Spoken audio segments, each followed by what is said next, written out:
তো বন্ধুরা, কালকে গেছিলাম আমি আমার দিদির বাড়িতে। আর দিদির বাড়িতে গিয়ে দিদির ছেলেকে সারপ্রাইজ দেব বলে আমি লুকিয়ে পড়েছিলাম আলমারির পেছনে। অনেক খোঁজাখুঁজির পর বেচারা আমাকে খুঁজে পেল।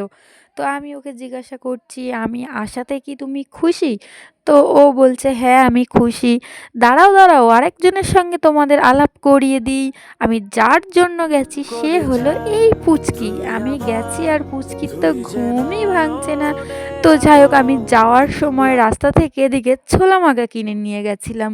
তো দিদি, আমি আর দিদির ছেলে দুপুরের পর ওটা নিয়েই বসে গেছিলাম খেতে।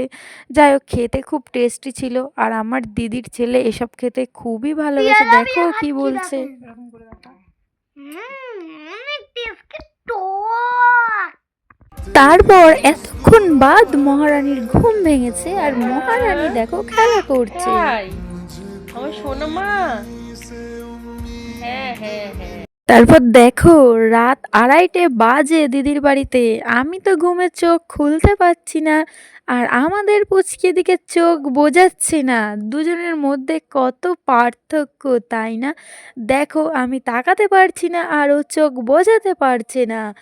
এইভাবেই কাটলো দিদির বাড়ির সারা দিনটা। তো টাটা, এই পর্যন্ত আজকের ভিডিওটা।